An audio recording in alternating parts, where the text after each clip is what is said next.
Hello, everybody, and welcome to this week's episode of Back to Basics. Despite the reports of my death being fairly well exaggerated, I am still here, and my name still is Pastor Don. And joining me is the not at all exaggerated and wonderfully over the top Courtney. Hello. So, for those of you eagle-eyed viewers, you're probably noticing that I'm in a totally different location this time, and that's because the great and terrible Rona is currently ravaging my house. And as one of the few people who doesn't have it, I'm isolated to the living room and the kitchen and the handful of areas that I can use to provide support for everyone else who is sick. So I'm kind of locked up in the living room, which is also my bedroom, which is also my entertainment area. I'm just very thankful I have another person to help me with the kids right now. That's very helpful. So today, we are going to polish off our series on Noah. Are we finally ready to see the back of this old guy? Yeah, I think we're about there. Today we're going to talk about the covenant with Noah and a bit about his kiddos, and we're going to lead into another chapter worth of begats, which we're probably not going to dedicate a whole episode to, but worth mentioning. So we're going to go ahead and start, I think, and we are in Genesis chapter 9 today, for those of you who are following along at home. I'll go ahead and read that today, and we'll go ahead and get started. Genesis chapter 9. God blessed Noah and his sons and said to them, "Be fruitful and multiply and fill the earth. The fear and dread of you shall rest on every animal of the earth and on every bird of the air, on everything that creeps on the ground and on all the fish of the sea. Into your hand they are delivered. Every moving thing that lives shall be food for you, and just as I gave you the green plants, I give you everything. Only you shall not eat flesh with its life, that is, its blood. For your own lifeblood I will surely require a reckoning. From every animal I will require it, and from human beings, each one for the blood of another, I will require a reckoning for human life. Whoever sheds the blood of a human, by human shall that person's blood be shed. For in his own image God made humans. And you, be fruitful and multiply, abound on the earth, and have dominion over it." Then God said to Noah and to his sons with him, "As for me, I am establishing my covenant with you and your descendants after you, and with every living creature that is with you, the birds, the domestic animals, and every animal of the earth with you, as many as came out of the ark. I establish my covenant with you that never again shall all flesh be cut off by the waters of a flood, and never again shall there be a flood to destroy the earth." God said, "This is the sign of the covenant that I make between me and you and every living creature that is with you for all future generations. I have set my bow in the clouds, and it shall be a sign of the covenant between me and the earth. When I bring clouds over the earth and the bow is seen in the clouds, I will remember my covenant that is between me and you and every living creature of all flesh, and the waters shall never again become a flood to destroy all flesh. When the bow is in the clouds, I will see it and remember the everlasting covenant between God and every living creature of all flesh that is on the earth." God said to Noah, "This is the sign of the covenant that I have established between me and all flesh that is on the earth." The sons of Noah who went out from the ark were Shem, Ham, and Japheth. Ham was the father of Canaan. These three were the sons of Noah, and from these the whole earth was peopled. Noah, a man of the soil, was the first to plant a vineyard. He drank some of the wine and became drunk, and he lay uncovered in his tent. And Ham, the father of Canaan, saw the nakedness of his father and told his two brothers outside. Then Shem and Japheth took a garment, laid it on both their shoulders, and walked backwards and covered the nakedness of their father. Their faces were turned away, and they did not see their father's nakedness. When Noah woke from his wine and knew what his youngest son had done to him, he said, "Cursed be Canaan, lowest of the slaves shall he be to his brothers." He also said, "Blessed by the Lord my God be Shem, and let Canaan be his slave.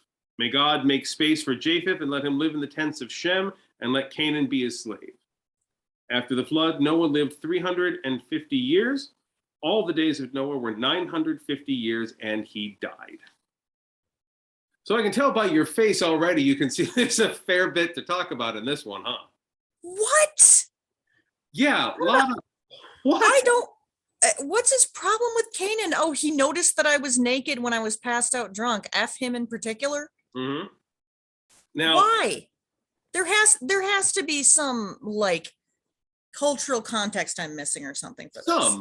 Some, but also like as I read this, well, I don't have any personal experience with this. I've known enough who do. I'm getting a read off of Noah of just like an abusive alcoholic father who's struggling with some severe issues. Like, again, I've mentioned it about 4 million times, the Russell Crowe movie, Noah, but like they deal with that very directly in that way. And they mention, they show like Noah as being incredibly depressed because he just presided over the death of every living being on the planet.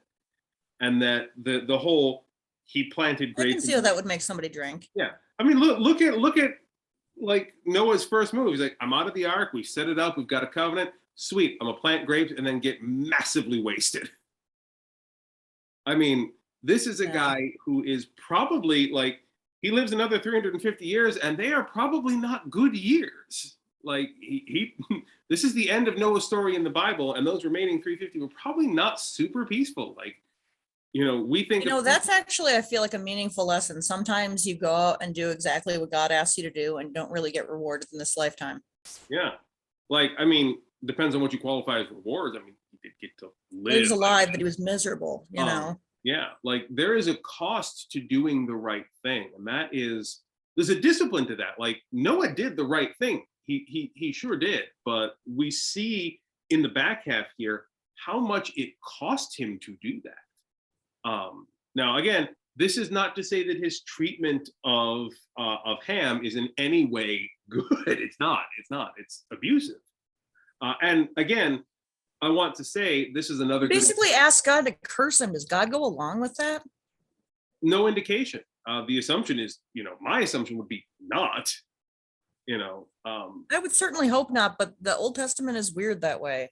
Yeah, but again, there's a distinction here that we've talked about a couple times that is often skipped over when we're dealing with the Bible, is the distinction between a human assignation of divine curse or blessing or things like that, and God actually doing it. I feel like there still has to be some, I was looking at it again, I feel like there still has to be some cultural context we're missing here, because the other two brothers knew enough to be like, oh, we're not supposed to ever see him naked or whatever, and like did this complex walking backward with a sheet over their shoulders thing. Yeah, I think some of that is cultural, right? Like, seeing the patriarch in a weakened state. I don't think it's the nudity as much that did it as the passed out drunk. Yeah, the passed out drunk bit. And I think that there is, with authority, there's a cultural aspect to that you're right is there. But even given that, the reaction produced by Noah is way over the top. And by the way, here's part 2 of an "oh my God, can you believe people do that" conversation that we started out back in the early couple of episodes. We talked about the mark of Cain. The other one that people like to assign to Black people is the curse of Ham. And the claim that that anybody dark of skin in the world is a descendant of Ham, and therefore the carriers of that curse. Again, not in the text, stupid racist bullcrap, but that one pops up a lot too. I'm gonna throw this out there. Didn't they all come from the exact same two parents? But that is an argument. Seems like a ridiculous. I mean, it was ridiculous when we were talking about Cain. Like, racism is never not ridiculous. That's what I'm saying, but this seems uniquely like bull. Yeah, like profoundly stupid. It is. I mean, I'm not going to like sugarcoat it and say that there's any good rationale for it. Most of these wonderful tidbits of racist theology are what we call eisegesis, which is the opposite of exegesis. Exegesis is what we do when we read the Bible and try to take out from the text. Eisegesis is when we take our own biases and bullcrap and try to read it into the text. And this, like the mark of Cain one we talked about back at the beginning, these are all examples of fairly extreme eisegesis that people have been doing for centuries. They're saying, I hate Black people. I don't. That's what people are saying. They're saying don't that. Don't take that clip out of context, please. Please, God, don't take that clip out of context. So people are saying that they're saying because that's the case, this must therefore mean that. And it absolutely does not. What this means is that Noah was an angry drunk who got pissed at one of his kids. That's all this is. And one of the things that always we try to do is we try to look at like major biblical figures like Noah and say, they're all good. So there must have been a good reason for what Noah did. The descendants of Ham must have been terrible people. Like he's playing into God's story. This is all, no, like Noah was a person. He was a human being just like anybody else. And he did what he needed to do. He got hit with what is quite possibly the single greatest case of PTSD in the history of the planet. Got drunk off his rocker and abused the heck out of his kids. Like, he did a great thing. He did a good thing. He did what he was supposed to do. But that doesn't mean he wasn't human. It doesn't mean that he didn't take his suffering out on other people, which is what we're seeing. So it sort of falls into the category that I've been kind of barking up for a long time of we need to stop trying to paint literally anyone who has ever lived, short of Jesus, as like black or white. And I'm not talking like racially, I'm talking about like good and evil. Yeah. Like you can't, it doesn't work that way. People, human beings do not work that way. Yeah. And assuming we can keep the series going for long enough, we'll get to this when we get to the New Testament. But even Jesus had moments of almost irrational anger that were not necessarily sinful because they're part of it. Like, there's one point where he just gets pissed at a fig tree and uses his miracle powers to nuke it for all time. For no other reason than the dude really wanted a fig and it wasn't there. Like, you know, he was hangry. Yeah, he was hangry. Like Jesus needed a Snickers. And this is like, we skip over that when we talk about the New Testament a lot, but like that is one of the biggest theological points in there, is that some of that, what we might think of as instability in our human nature, is not necessarily evil. It's not necessarily sinful. How we play into it, how we roll with it, how we use it can become evil. Noah right here is using that instability in a terrible way. But that doesn't mean that the inherent quality at the heart of it is wrong. It's just who we are. It's part of our identity. We get weird when we're hungry. We get weird when we're stressed. And that line between what we're feeling and the complexity in our hearts and the actions we take as a result of it is where sin comes into the picture, not before. So there's that. Anything about the covenant itself that gives you yeah, just the stuff at the end was, I mean, yeah, my face doesn't have an indoor voice. My voice doesn't have an indoor voice.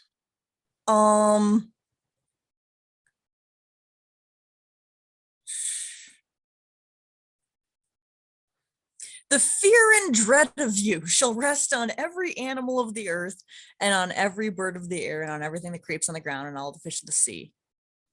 Yeah. Into your hand they are delivered. So you notice that. So you notice that. There is a twist here that I think is very, very interesting. This has been very, very interesting to me. Secondary Jewish sources, Midrash and whatnot, for the most part, suggest, don't always outright state, that before the flood, Noah and company and all of the humans that still maintained their connection with God were effectively vegetarian. They didn't eat meat. They didn't eat beasts. It was all, they like subsisted on fruit and berries for the most part, and that was perfectly fine.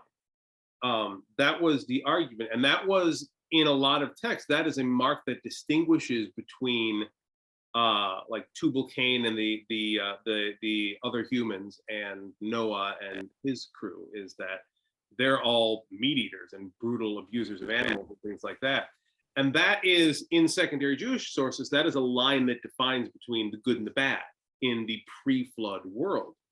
And I think it's interesting that they come out of it on the other side, and God's like, yeah, you know what, just go ahead and eat everything. Like, it's fine. Sure, why not? And this gives rise to a lot of questions, a lot of fanfic, a lot of theories that people fanfic. I'll call it what it is. Look, There have been people that have suggested that the reason for this is because there was an entirely different pre-flood ecosystem, including a number of animals and plants and things that were much more holy, plants that could sustain humans far better than modern post-flood plants, and animals that were much more sacred and should not be slaughtered in that way, things that did not make it onto the ark. Well, they talked about loading clean and unclean animals onto the ark, though. Mm-hmm. So that was clearly something that was already established. Yes and no. Like clean and unclean is a later temple period distinction, so it's not something that would have been super common in that pre-flood period. But it does mention it in the passage. It does mention it in the passage, but how much of that is something that is added by people later who are looking at it with, okay, well, we're in the temple period now, we know what's clean and unclean, so we're going to apply this logic to the way we actually write the story down. But it would seem to imply that that wasn't the intention, at least storytelling wise, of the passage, though, because if there's at that point, if they're saying, okay, that we already had decided on clean and unclean animals, and then, you know, after that we started using them for food, seems. Well, that's the thing, is we don't know which came first. We don't know if that clean unclean distinction is a later addition, like when the Jews were writing the story down after millennia of oral history, or if that was in the original like oral history. But we don't know if that distinction was part of the original story. Yeah, a lot of this we don't know, like, and we're not going to ever know, so it's kind of fun theorizing, but there's no real point in trying to figure it out because we won't. Yeah. So, but there if we are can find something, there is a point in figuring out then. Yeah, but in any case, there are a whole list of theories as to why suddenly everything's fair game.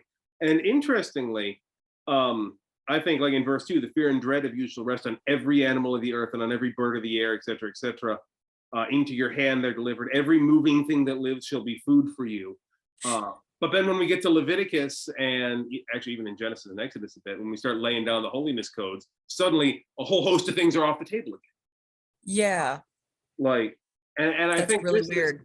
This has to do, I think, with the balance between like God saying, dude, it's all cool, stop making big rules about this, and then give humans enough time and they'll start making big rules about it anyway. Yeah. Well, and there's already an interesting rule in there. Verse 4 says, only you shall not eat flesh with its life, that is its blood. Yeah. And then it goes on, for your own lifeblood, I will surely require a reckoning. From every animal, I will require it. And from human beings, each one for the blood of another, I will require a reckoning for human life. 4 seems confusing and specific, and 5 is just kind of baffling to me. There's like, this is normally a very easy to consume translation, and I'm having difficulty there. Let's break it down. What's actually happening here is we're getting kind of 2 commandments here that, when you realize what they're actually saying, really do make sense. Verse 4, only you shall not eat flesh with its life, that is its blood. It's saying, kill things and cook them before you eat them. Like, so no sushi then? Well, sushi's already been at least killed. But I'm guessing there wasn't a lot of like really safe sushi fish in the ancient Middle East. Post-flood, who knows?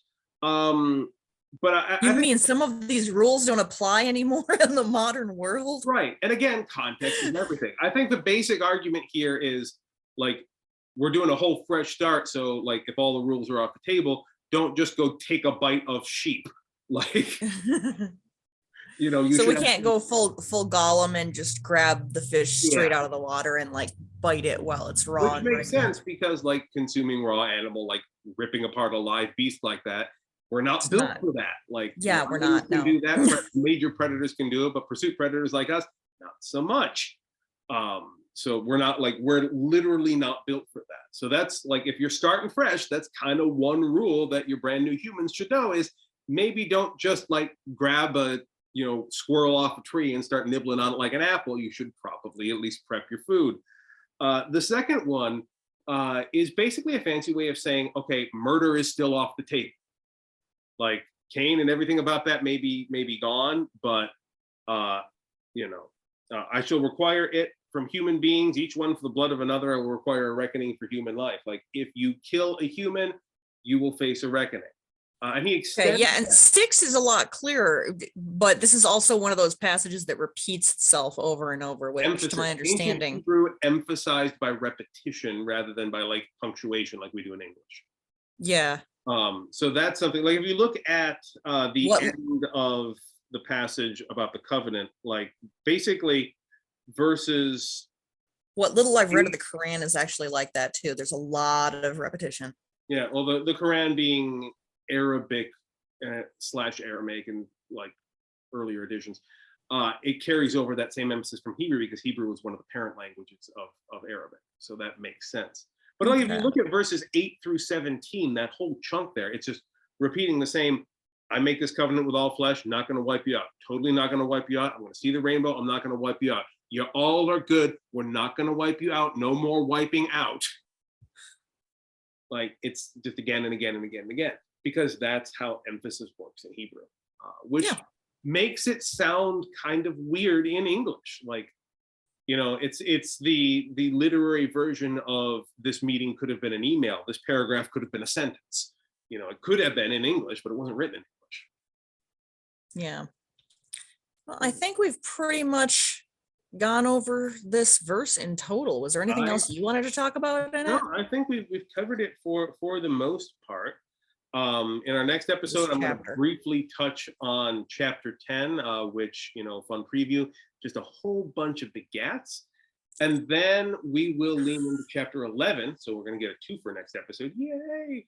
And chapter 11, we're going to start with just the beginning of it, which is the Tower of Babel, which is going to be a whole host of fun. So stay tuned for that next week.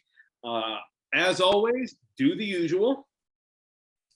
Like, share, and subscribe, y'all. Yeah, please, the algorithm. Yeah, that's the thing. What we got to do, pass it around. If you're one of the people who's actually watching this and you think there's something good here, for the love of God, put it in front of more eyes. Put it on social media. Get us some visibility because we could use that seriously. In the meantime, things are popping off on our Discord server. We got a lot going on there. We're going to be doing some online events. If you're in the Kobe area, we're going to be doing some live events too for us folk living here in Japan. Information on all that can be found at the various websites and whatnot that are listed directly below in the comments. I'm assuming I'm pointing in the right direction for YouTube. If you're listening on the podcast channel, you have no idea what I'm doing, so don't even bother. But it's still in the description anyway. In the meantime, have yourselves a great week, and we will see you on the next episode. Bye, everybody. Bye.